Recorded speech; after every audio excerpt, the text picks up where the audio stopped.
I'm glad you're checking back in this week. I have a lot to talk about today.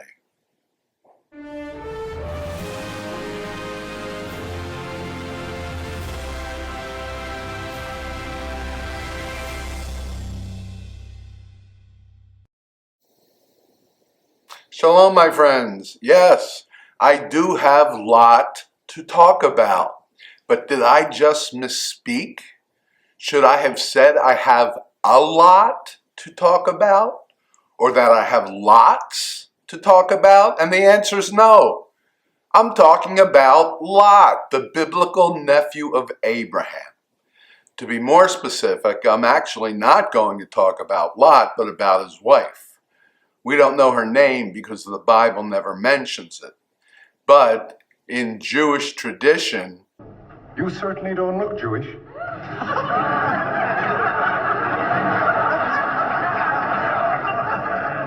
Oh, thank you very much. there are some legendary names for her.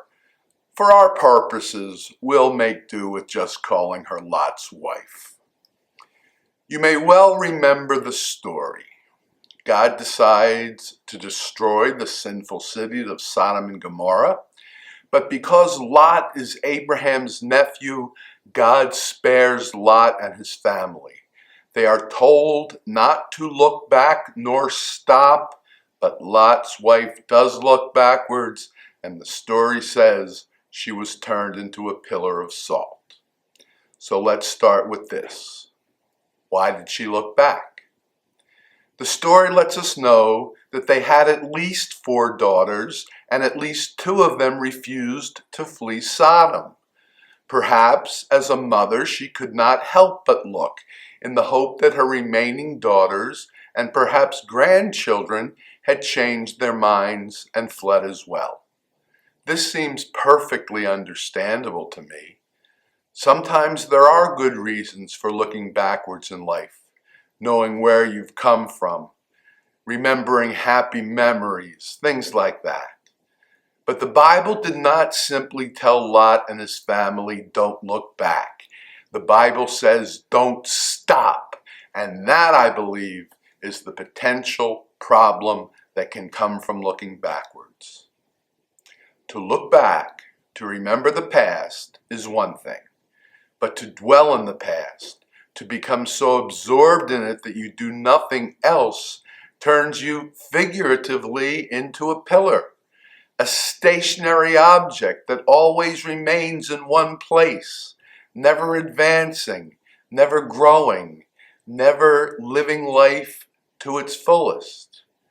This is why a car has a rear view mirror. Sometimes it's important to look back. But it's also the reason that the windshield of a car is much bigger, because we have to focus primarily on what lies ahead, where we are going. As with many things, the ultimate goal is not to eliminate one or the other, but to establish a balance between the two things. So now, let's look back for a moment. The Rabbi study got 2 new patrons this week, as you saw at the beginning of the video. Looking ahead, 800 subscribers is getting closer all the time. So for those who want to support the work of our channel, which is to address the ultimate issues of life, please do consider becoming a patron of the channel, which you can do for as little as $3 a month at patreon.com.